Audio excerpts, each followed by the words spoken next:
Muchas gracias por la invitación a participar en este evento.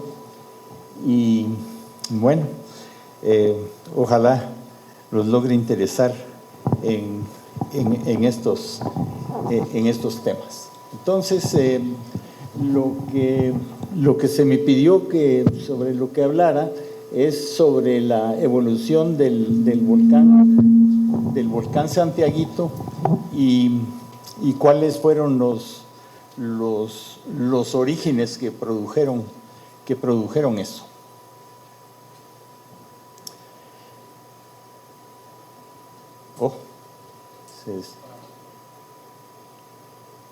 ¿Por qué no pasa a la siguiente?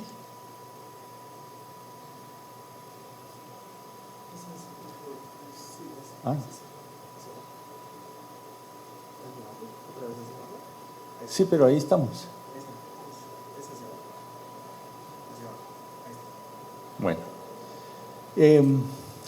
antes que nada, yo quisiera mencionar a tres personajes claves en lo que ha sido el estudio y el desarrollo de la evolución tanto de la reactivación del volcán Santa María como el posterior crecimiento del volcán Santiaguito. Si queremos resumir eso en tres personas, es Carl Sapper, que estuvo presente para la erupción, Franz Termer, también alemán, que trabajó sobre la evolución del Santiaguito, y recolectando todo eso a partir de los años 1970 está la figura de William Rose, que desafortunadamente falleció este año. Entonces, solo para dejar, hay muchos otros más personas que han trabajado en esto, pero solo quiero puntualizar esos tres en las diversas etapas. Hablemos como una primera parte sobre cuando la naturaleza detona bombas de tiempo, porque realmente eso es lo que ha hecho, o eso es lo que hace con este tipo de eventos desarrollados aquí en el entorno del Santa María desde 1902. Entonces, la primera parte la tenemos desde los finales del siglo XIX, donde ya se empiezan a ver síntomas en alrededor de que algo extraño está sucediendo. Hubo unos sismos raros en Almolonga y otra serie de cosas que en el momento no se supieron interpretar de qué era, y se tomaba como muy natural, ¿verdad? Es que en Guatemala está siempre temblando, ¿verdad?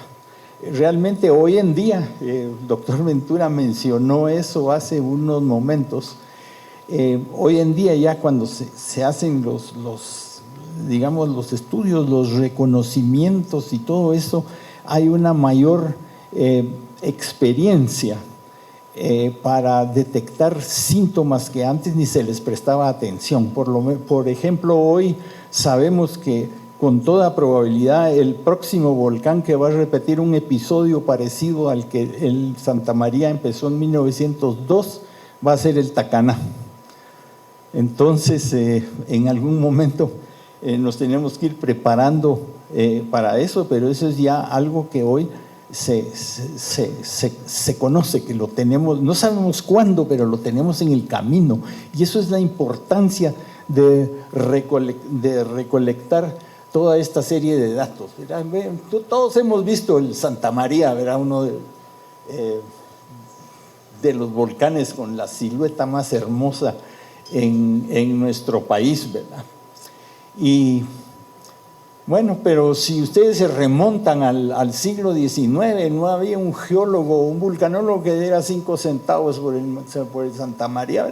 Ahí está el volcán ese ya está muerto, ya solo admiremos su belleza, ¿verdad? Todavía la vemos así desde el norte, ¿verdad? Cuando le damos la vuelta y lo vemos desde el sur, vemos otra imagen completamente diferente.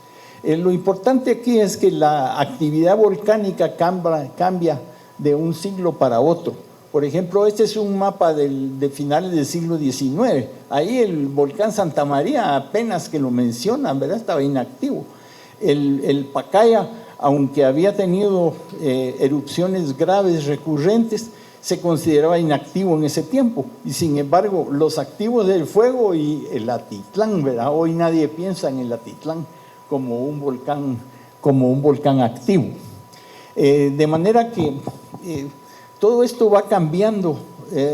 En tiempo geológico es relativamente rápido, ¿verdad? Para nosotros, con nuestras vidas más cortas, pues estamos en la época del fuego, la época del Atitlán, la época del Santa María, por ejemplo.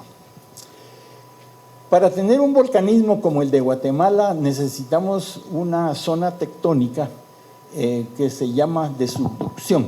O sea, ustedes saben que en nuestro planeta, digamos, toda la circunferencia o la esfera de nuestro planeta está dividida como un gigante rompecabezas, ¿verdad?, en algo que llamamos placas tectónicas. Lo único es que ese rompecabezas, las piececitas se van transportando unas respecto de las otras. Entonces, conforme hay ese movimiento relativo entre ellas, entonces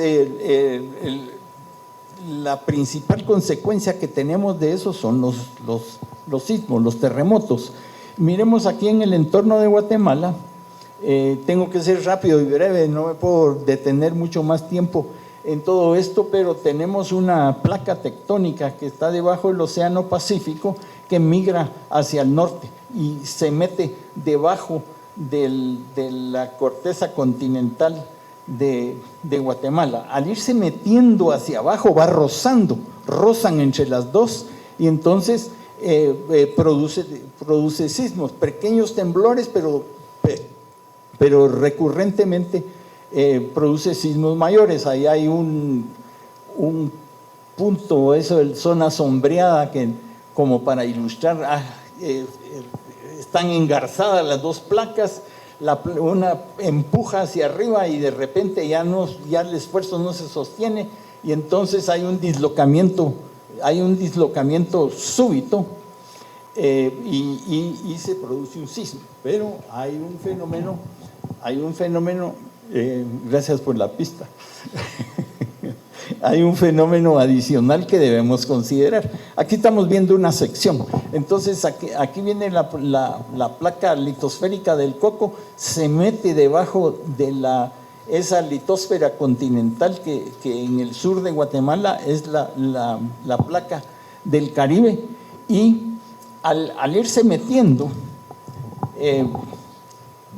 como no es lisa la superficie entre las dos, sino que están engarzadas, entonces solo de vez en cuando nos produce sismos. Eso es lo que está ilustrado ahí con esa línea negra. Ahí se produjo un sismo grave, por ejemplo. Pero hay otro proceso que es hermano, y ese proceso es que cuando la placa que está en subducción llega a cierta profundidad, que en el caso de Guatemala son como 80 kilómetros, empieza a fundirse porque el calor interno del planeta Tierra es como de 1500 grados centígrados, ¿verdad? Debemos agradecer que aquí arriba solo tengamos como 20. Entonces empieza a derretir la placa, y ese material derretido empieza a ascender, pero tiene una particularidad ese material derretido, que en la placa que viene en subducción, que fue millones de años lecho del océano, está saturada la superficie superior, saturada de partículas de agua. Entonces, cuando empieza a derretir, se derrite la roca, pero incorpora agua, fácilmente como al 5 o 10% del peso de la roca es peso de agua. Entonces, bueno, ¿a dónde voy con esto? Ese material empieza a subir por grietas que se han formado en la litosfera continental al ser presionada por la otra placa, y el material llamado magma, que es esta roca derretida con esa inclusión de partículas de agua a presión, empieza a subir, y conforme conforme va subiendo, la presión va bajando. ¿Y qué ocurre cuando la presión baja? Tomen ustedes una botella de cerveza y ábranla bruscamente. Entonces, ¿qué va a pasar? Va a brotar el líquido. ¿Y por qué brotó el líquido? Porque la botella la cargaron de gas carbónico y la metieron a presión. Entonces todas las partículas, todas las moléculas de CO2 que están a presión en el líquido, cuando ustedes destapan arriba, súbitamente recuperan su volumen y entonces logra sacar ese material. Entonces es lo mismo que sucede con las erupciones volcánicas. Esa roca cargada, en este caso no es gas carbónico en agua, sino es agua en roca derretida. Entonces, al reducir la presión, la molécula de agua trata de expandirse y al expandirse expulsa el material para afuera. Entonces eso es lo que produce, así en pocas palabras, las erupciones volcánicas. Entonces, conforme ese material va saliendo, se va acumulando ahí arriba. Y al irse acumulando, el transcurso de unos cuantos miles de años, lo que va a formar es un volcán. Y entonces poco a poco ese volcán va creciendo hasta que sucede una cosa interesante. Conforme esa pila, ese montón de rocas que es el volcán en sí, se va acumulando y va creciendo, hay un momento en que pesa lo suficiente como para tapar la cámara de magma que está haciendo brotar el material, y entonces el volcán entra en reposo. Entonces algunos volcanes están activos porque todavía el magma tiene suficiente presión para seguir expulsando magma y material, pero conforme adquieren cierto tamaño, tapan la cámara de magma, ya no dejan salir más magma. Y entonces, ¿qué sucede? Si viene subiendo más magma desde abajo, ese magma se va acumulando debajo del volcán y derrite ahí una cámara un poco más grande, sube ese material nuevo, aumenta todas las presiones y nosotros arriba vemos un volcancito ahí en reposo que no está haciendo nada, ¿verdad? Pero a lo mejor abajo hay consecuencias que se van a presentar en algún momento. Esto es a lo que yo he llamado que la naturaleza ahí está generando una bomba geológica de tiempo, porque ese material presiona y presiona hasta el momento en que rompe de nuevo. Y al romper de nuevo usualmente es como reventar un globo, una vejiga, una bomba, y todo el material sale con una, digamos, llamémoslo en palabra simple, una violencia tremenda, ¿verdad?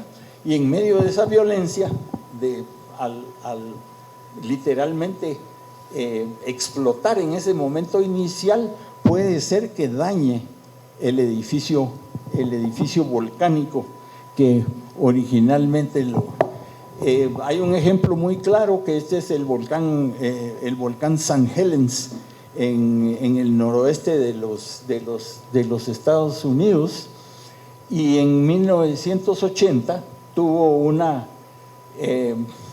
erupción. Como ya sabíamos los síntomas, estaba bien monitoreado, y entonces hay una historia muy clara de lo que sucedió. Pero ¿qué sucedió en esa explosión inicial? Miren cómo dejó el volcán. Es decir, prácticamente lo voló del mapa. Entonces preguntémonos, ¿Y será que aquí solo el Santa María fue bomba geológica de tiempo en 1902 cuando fue su gran erupción? ¿O ha ocurrido eso otras veces en el territorio de Guatemala en milenios recientes? Entonces, si ustedes miran al Siete Orejas, que lo miran desde aquí, dicen, ah, sí, Siete Orejas ahí, y tratan de contar 7 piquitos, ¿verdad? Cuando realmente parece que el nombre original del volcán era Siete Pájaro. Entonces y la palabra pájaro y orejas se parecen muchísimo, ¿verdad? Bueno, pero eso no tiene que ver con nosotros, pero miren qué pasó con el Siete Orejas si ustedes lo miran desde el sur, ¿verdad? Y en este caso pues borró al volcán del mapa. Incluso hay una zona ahí abajo que se llama Xolwitz, Xol de hendidura y Witz de montaña, ¿verdad? La hendidura en la montaña. ¿Será ese el único ejemplo? Pues solo hay que ir al Llano del Pinal y observar desde ese lado el Cerro Quemado, y ahí hay un dibujo para ayudarse uno a imaginar lo que se está mostrando en la fotografía. Entonces, en el año 850, la parte más habitada de esta zona no era aquí donde está Quetzaltenango ahorita, sino era allá en el Llano del Pinal, ¿verdad? Que era mucho más amigable con toda esa enorme planicie para desarrollar población. Entonces, en el 850, un poco más de 1000 años, tuvo una violenta explosión lateral, casi demuele el cono y tuvo una pequeña resurgencia, que es eso que se ilustra ahí abajo. Empezó a crecer, como que empezó a crecer otro volcancito, por así decirlo, pero ahí se paró, no pasó a más de eso. Más ejemplos, sí, Chicabal. Entonces, si ustedes miran con atención Chicabal, uno hoy llega y bueno, camina y sube y llega a la laguna, ¿verdad? Pero ese es un volcán que es la parte verde en el dibujo de abajo, resurgido dentro de otro volcán ancestral que en algún momento voló y empezó a crecer otro volcán en los restos del volcán original. Aquí hay un caso de que hace unos 1000 o 2000 años un volcán en Guatemala fue volado totalmente por esa erupción inicial, y si se fotografiaba en 1985, lo que ustedes miraban era eso, un volcán resurgido dentro de lo que había quedado del volcán original. ¿Y cuál es ese? Pues es el Pacaya, ¿verdad? Y no es solo el dibujito, sino que realmente se mira como se los indico ahí, el volcán nuevo crecido dentro de los restos del volcán ancestral. Y muestro esa foto en el 85 porque hoy ha crecido tanto que ya cerró prácticamente esa zanja, esa hendidura que todavía ha quedado. Y como si queremos un último ejemplo, tenemos el volcán de Fuego, que tiene 15,000 años de estar creciendo dentro de los restos del volcán ancestral. De manera que, volviendo a Santa María, hacia 1900 las condiciones de erupción ya estaban listas, la presión aquella era insostenible allá abajo y solo faltaba algo que lo pudiera detonar. Y lo que lo detonó fueron los sismos o los terremotos del año 1902. En 1902 un sismo allá el 18 de enero, está marcado aquí a la izquierda. El sismo más grave el 18 de abril, que está aquí en medio, y finalmente hubo un sismo allá en Chiapas el 23 de septiembre. Entonces, al moverse y sacudirse el suelo durante el sismo, lo que hace es que esa cámara de magma, que ya está en alta presión, con los movimientos de los sismos, ¿qué pasa? Agarren una pasta de dientes y péguenle un manotazo encima. ¿Qué va a suceder? Aquello explota y sale, por así decirlo, disparado. Y este fenómeno se llama volcanismo inducido, es decir, los volcanes y los sismos son procesos hermanos, pero es frecuente que un sismo le dé el apretoncito final a una cámara de magma que ya estaba lista y ahí vamos para afuera, ¿verdad? Entonces eso fue lo que sucedió entre el 24 y el 26 de octubre de 1902. Se descargó parcialmente, porque todavía dejó algo ahorita para el Santiaguito, se descargó parcialmente la cámara de magma debajo del volcán Santa María. En este caso del Santa María, afortunadamente, para el volcán ancestral o viejo, el punto de explosión fue suficientemente al sur como para que no demoliera el volcán completo. Solo demolió como un 20% del volcán, ¿verdad? Que hay una fotografía del evento el 25 de octubre de 1902 y en este momento está saliendo todo ese magma violentamente, casi, y lo que vomitó en volumen de magma fue 8 kilómetros cúbicos de magma. Es realmente, ustedes imagínense, y eso es el magma, digamos, en su estado compacto, los 8 kilómetros cúbicos. Al expandirse eso, al salir de eso se volvieron de 16 a 20 kilómetros cúbicos de ceniza y arena pómez.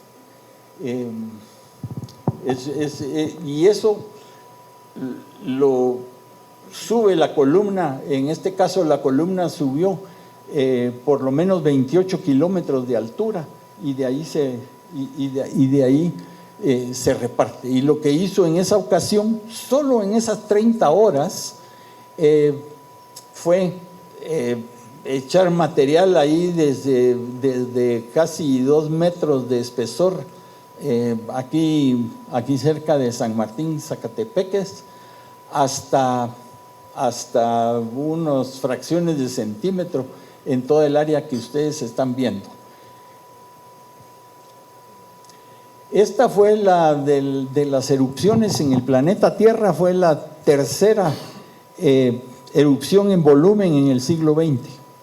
El Pinatubo vomitó 11 kilómetros cúbicos en Filipinas y el Katmai 14 en Alaska, pero nuestro echó 8 kilómetros cúbicos de una sola vez en un periodo de 30 horas. ¿Y qué fue lo que hizo? Eso que ustedes ven ahí, esta es una fotografía tomada allá en la finca La Florida, El Palmar. Eso que ustedes están viendo ahí, casi como un panorama nevado, es lo que ustedes se miraba sobre 10,000 kilómetros cuadrados de superficie, aquí en el occidente de Quetzaltenango, San Marcos y más allá en Chiapas. ¿Y qué quedó después de la erupción? Pues quedó un enorme anfiteatro, y de ese anfiteatro, en el fondo, un ingeniero Sigueris lo fue a ver unas 3 semanas después de que ocurrió y vio que en ese anfiteatro abajo había 4 ductos eruptivos al fondo, echando todavía vapor después de esa erupción explosiva. ¿Por qué menciono los 4 tubos? Porque eso con el correr de los años empezó a generar un nuevo volcán. Es decir, en ese momento inicial, en esas 30 horas iniciales, se alivió casi toda la presión de la cámara de magma, pero sigue subiendo magma. Entonces, desde 1902 tardó todavía 20 años hasta julio de 1922, y por eso se llama Santiaguito, porque julio es el mes del apóstol Santiago y era un volcancito pequeñito, ¿verdad? Entonces no era el volcán Santiago, sino el Santiaguito. Entonces eso empezó entre 1903 y 1922, pues el cráter ese enorme humeaba, era un gran atractivo que todo el mundo iba a ver, pero parecía que de ahí no iba a pasar. Pero de pronto, en julio de 1922, empieza nuevamente la erupción. Don Godofredo Hürter tomó ahí unas fotografías fantásticas de lo que estaba sucediendo. Ya a los pocos, no cambió, ya. Ya para los 2 años después, en febrero de 1924, ya tomó esa fotografía, ya había empezado a surgir y a desarrollarse el pequeño nuevo volcán. Esta es otra fotografía de agosto de 1924 y prácticamente como que lo miraban crecer mes a mes. Entonces, y empezó a formar ese domo bastante pequeño, ¿verdad? Un volcancito recién nacido. Y casi se destruye a sí mismo en 1929. Tuvo una erupción lateral muy fuerte que demolió parcialmente lo que ya había venido construyendo en 7 años, en 7 años anteriores. Y el efecto de esto fue, si ustedes ven la figura, en 1902 la presión era suficiente para tirarlo todo a la alta atmósfera. Lo que sucedió en 1929 fue una erupción muy violenta, pero sin la suficiente presión. Entonces lo que sucede es que la columna no se eleva hacia arriba, sino colapsa. Y eso se llama un flujo de ceniza o un flujo piroclástico. Nuestro último flujo de ceniza significativo fue en el volcán de fuego en el 2018. Claro, ese del volcán de fuego del 2018 fue mucho más pequeño que este que ocurrió en el año 1929. Hubo un par de centenares de muertes al ser alcanzados por el flujo piroclástico del nuevo volcán. Aquí hay una foto que se tomó después y que nos muestra cómo el volcán, con su erupción lateral, expulsó todo ese flujo de ceniza. Y miren el resultado sobre la zona del Palmar. Entonces ven ustedes ahí que hay tierra arrasada, ¿verdad? Esas rocas que ustedes ven ahí son arrastradas por el flujo piroclástico. Hasta hay una leyenda de que, como era 2 de noviembre, el 1 de noviembre, había unos marimbistas tocando marimba en algún lugar ahí por el Pachulín, y dice que se quedaron petrificados. Realmente no se queda uno petrificado ahí parado, ¿verdad? Sino que aquello lo vuela, pero sí, digamos, el resultado sobre la persona es que prácticamente la deja petrificada y frágil y totalmente incinerada, porque ese flujo piroclástico pasa a 400 grados centígrados, y la importancia de esto la vamos a ver al final de la plática. Bueno, el volcancito siguió su evolución, y se recuerdan que les mencioné que salía de 4 ductos. Lo que formó lo que iba formando con el tiempo fueron 4 domos en paralelo. Esta es una foto de la Fuerza Aérea de los Estados Unidos, que fotografió en 1942 toda nuestra cadena volcánica. Esta es una pintura de Humberto Garavito, y lo interesante de la pintura es que ustedes del Santiaguito ven salir dos columnas. Hoy estamos acostumbrados a ver una única columna, ¿verdad? Porque de los 4 domos uno se ha impuesto, pero miremoslos aquí en diagrama. Si ustedes miran con atención al Santiaguito, esos son sus cuatro domos. El que está marcado con el número 1 es el caliente, así se le llama, y es el que está actualmente en actividad. En esos primeros años, entre 1922 y más o menos hasta 1970, generó esos otros 3 domos que están ahí y que actualmente están ya inactivos. Tienen sus nombres muy pintorescos, ¿verdad? El brujo, al otro le dicen el monje y al otro le dicen la mitad, porque está en medio del caliente y el brujo, ¿verdad? Yo prefiero llamarle la pared, porque es realmente una pared partiendo ese grupo de domos. Si ustedes lo miran aquí en fotografía, ahí están los 4 domos. El caliente es una foto del 96.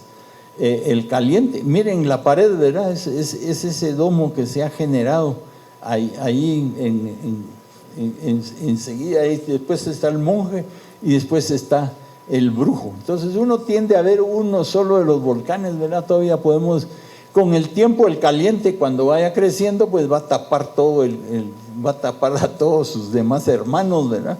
Y irá construyendo en los próximos milenios su propio volcán paralelo. Miremos unas cuantas imágenes. Este es el brujo, ¿verdad?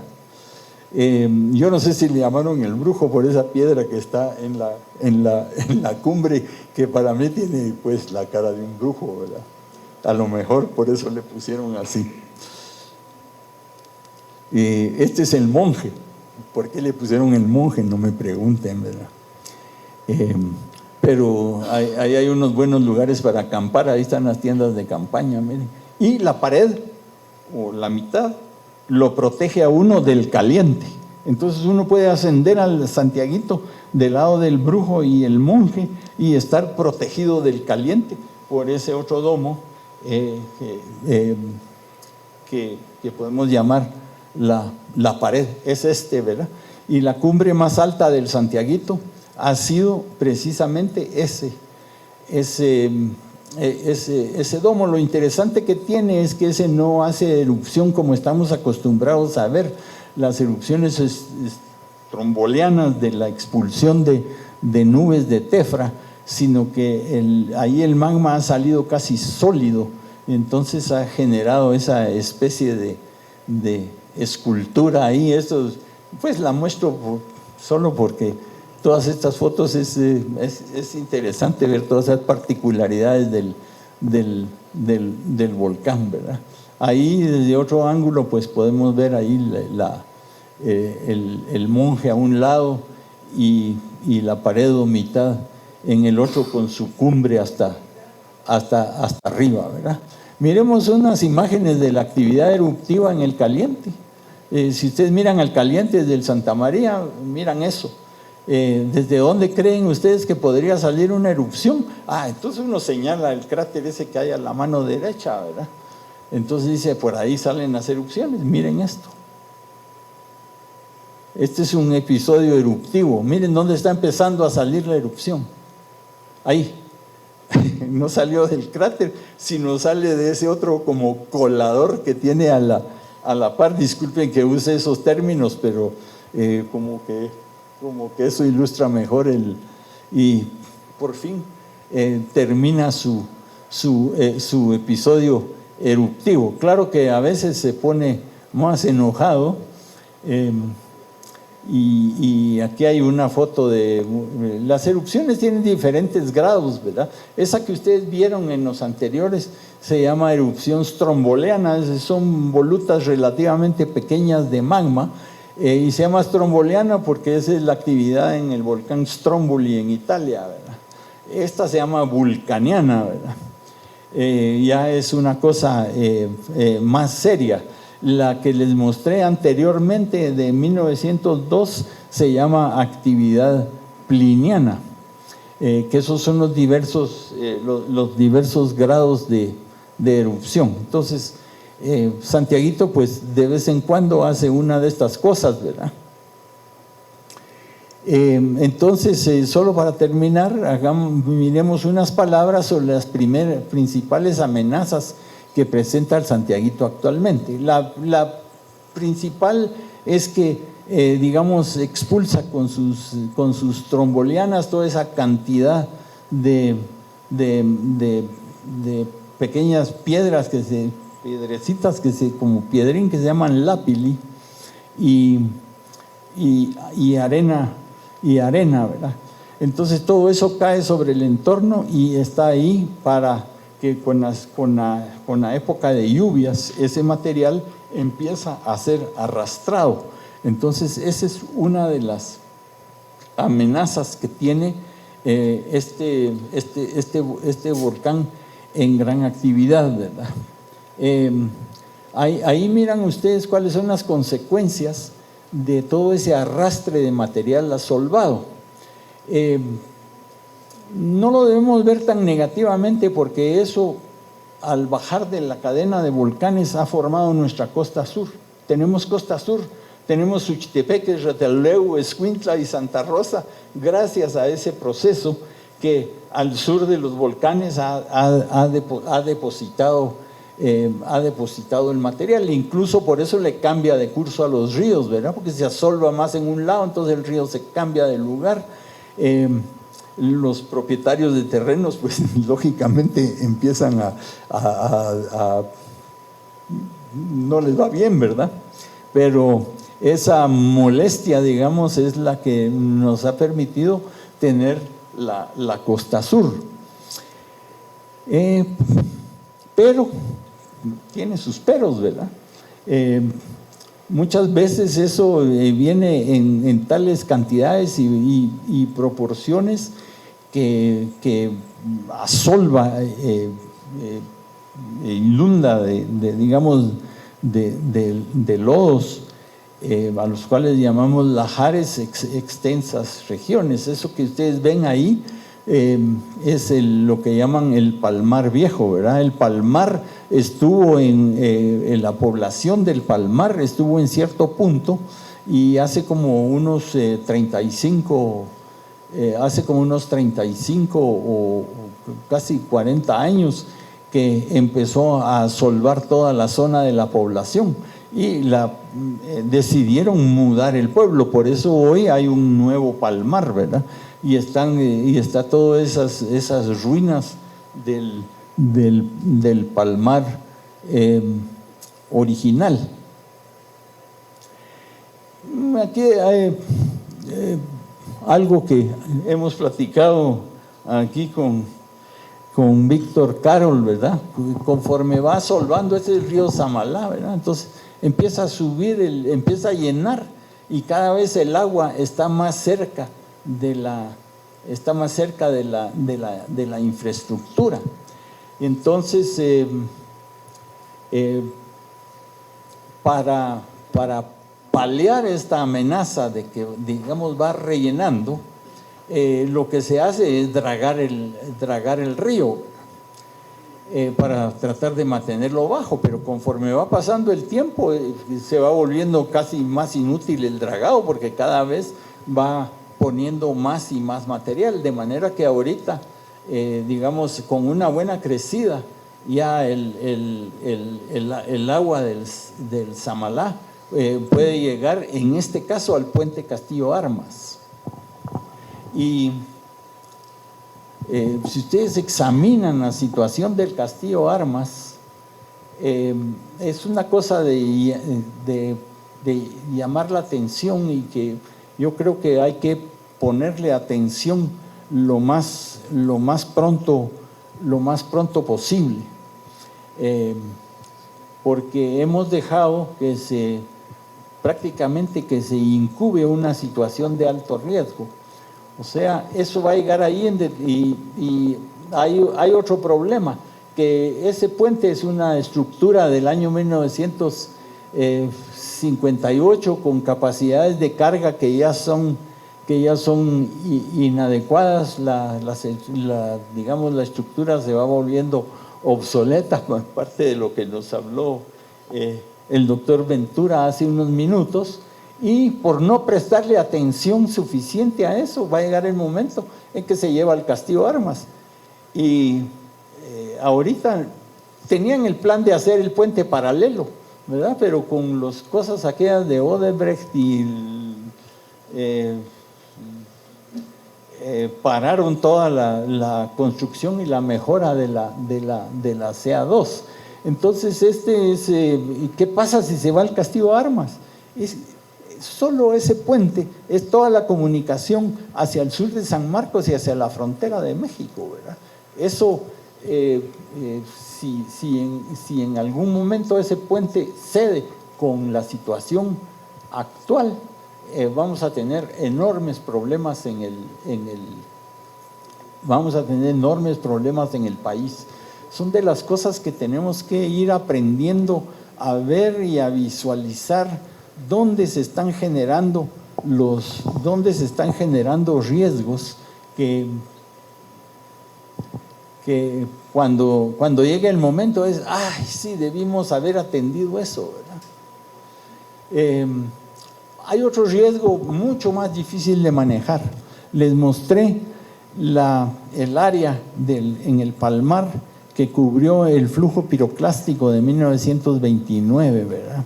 Si vemos hoy esa misma área que fue arrasada por el flujo piroclástico de 1929, esa zona ahora está extensamente ocupada.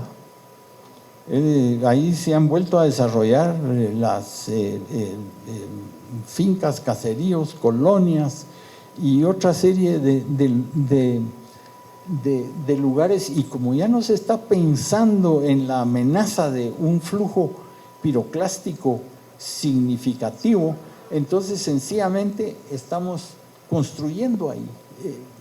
Es realmente una situación difícil eso, ¿verdad? Porque ahorita ya no se puede sacar a la población de ahí, ¿verdad? Entonces, ¿existe el riesgo? Sí, existe la amenaza de otro flujo piroclástico. Afortunadamente son raros y ya van 100 años desde 1929 en el que un flujo piroclástico de esa magnitud no se ha vuelto a manifestar, pero es imposible establecer una probabilidad de ocurrencia para estos flujos mayores, ¿verdad? Entonces, una de las cosas que se puede o se debe hacer ahí es por lo menos replantear cuál fue el alcance en 1929, ¿verdad? Y entonces habrá muchos ahí que para los que estemos jugando la lotería invertida, ¿verdad? Que es una lotería invertida, que compramos el boleto de la lotería porque sabemos que no nos lo vamos a sacar, ¿verdad? Entonces, realmente este es ¿qué más puedo decir? Solo debemos ponerle atención a esto. Con esto no sé qué se hace, ¿verdad? Es decir, confiar en que en mucho tiempo no vaya a haber otro flujo como el de 1929, porque el santiaguito sí se despacha sus flujos de ceniza, ¿verdad? O sea, casi a diario hace uno de esos, ¿verdad? Pero son de corto alcance. Y como esos sí son frecuentes, ahí sí no se ha desarrollado población en la zona hasta donde llega el flujo piroclástico, ¿verdad? Bueno, no sé si tiene algún comentario, Víctor, usted que se ha preocupado por eso. Hasta ya tiene su canalito ahí, el flujo piroclástico, miren, y que no sé hasta dónde va a llegar uno que fuera un poco más allá de lo común, pero gracias por su atención Y dejémoslo por ahí, ¿verdad?